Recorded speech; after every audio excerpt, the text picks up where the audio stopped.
বিসমিল্লাহির রহমানির রহিম। এসএসসি পরীক্ষার্থী 2025 যারা আছো, তোমাদের জন্য একটা ইম্পর্টেন্ট অঙ্ক আমি করতেছি, তোমরা একটু ফলো করবা, ঠিক আছে? দেখো, এখানে আমাদের কুমিল্লা বোর্ড 2024-এর একটা অঙ্ক আমরা সমাধান করছি, এগুলো একটু প্র্যাকটিস করবা। যেমন এখানে আছে P square minus 2√56 minus 15 equal to 0। আবার পি স্কোয়ার সমান এটা আমরা এই সাইডটাকে ওই সাইডে নিয়ে নিছি, এরপরেও এটাকে 1/, করেছি।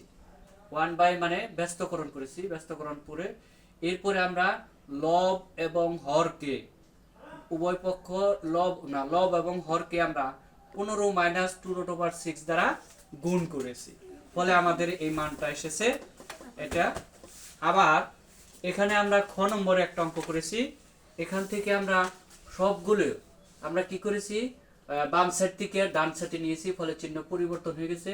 এরপরে a প্লাস বি হোল স্কোয়ারের সূত্র ফেলেছি, √8 হোল স্কোয়ার 2√8 ইন্টু √7, 7×8 = 56, অর্থাৎ ওইটার সাথে মিলা হয়েছে। এরপরে a প্লাস বি হোল স্কোয়ারের সূত্র ফেলেছি, উভয় পক্ষ থেকে স্কোয়ার উঠিয়ে দিয়েছে, ফলে পির মান বের হয়েছে। আমরা 1/, পির মানটা বের করেছি।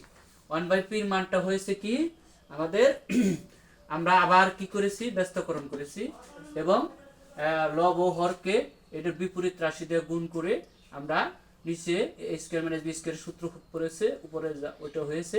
এরপরে দুটো যোগ করেছি, কারণ আমাদের মান যেহেতু পি কিউব, 1/, পি কিউবের মান। এরপরে আবার 1/, পি কিউব এবং 1/, পি কিউবের অনুসিদ্ধান্ত ফেলেছি, a plus B whole cube minus 3ab into a plus B. এরপরে মানটা বসিয়ে দিয়েছি, আবার এখানে মান বসিয়ে আমরা ক্যালকুলেশন করে আমরা মোট পেয়েছি 58√8। এই হচ্ছে তোমাদের একটা ইম্পর্টেন্ট অঙ্ক, গ নম্বরে এটা এরকম আছে, তোমরা এগুলো প্র্যাকটিস করবে। ধন্যবাদ সবাইকে।